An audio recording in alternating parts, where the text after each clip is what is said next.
नमस्कार मित्रांनो, रोहित पवारांना दोन भाजप नेत्यांचा मोठा फटका बसला आहे. कारण ते दोन नेते भाजपमध्ये गेल्याची मोठी बातमी समोर आली आहे. 2019च्या विधानसभा निवडणुकीत पराभवाचा सामना करावा लागलेल्या राम शिंदे यांनी कर्जत जामखेडमध्ये रोहित पवारांना घेरण्यास सुरुवात केली आहे. शिंदेंनी रोहित पवारांना मोठा धक्का दिला आहे. कर्जत जामखेड विधानसभा मतदारसंघाचे राष्ट्रवादी काँग्रेस शरदचंद्र पवार पक्षाचे अध्यक्ष मधुकर राळेबाट, ठाकरेंच्या शिवसेनेचे जामखेडचे तालुकाध्यक्ष संजय काशीद, जामखेड शहराध्यक्ष सूरज काळे आणि इतर मविआच्या पदाधिकाऱ्यांनी भाजपमध्ये प्रवेश केला.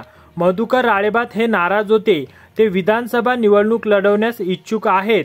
काही दिवसांपूर्वी त्यांनी आपण निवडणूक लढवण्यास इच्छुक असून तिकिटाची मागणी करणार, तिकीट मिळाले नाही तर रोहित पवार यांच्या विरोधात असणाऱ्या उमेदवाराला सर्व मदत करणार असे ते म्हणाले. लोकसभा निवडणुकीत रोहित पवार बारामती लोकसभा मतदारसंघात अडकून पडले होते. त्याच पार्श्वभूमीवर रोहित पवारांना कर्जत जामखेड विधानसभा मतदारसंघात अडकून ठेवण्याची रणनीती भाजपाची असल्याची चर्चा आहे. त्यामुळे राम शिंदे यांनी मतदारसंघावर लक्ष घातले आहे. 2019च्या विधानसभा निवडणुकीत रोहित पवार यांनी त्यावेळी कॅबिनेट मंत्री असलेल्या राम शिंदे यांचा पराभव केला होता. रोहित पवारांना 1,35,824 मते मिळाली होती तर राम शिंदे यांना 92,477 मते मिळाली होती. 1995 पासून 2019 पर्यंत हा मतदारसंघ भाजपाकडे होता.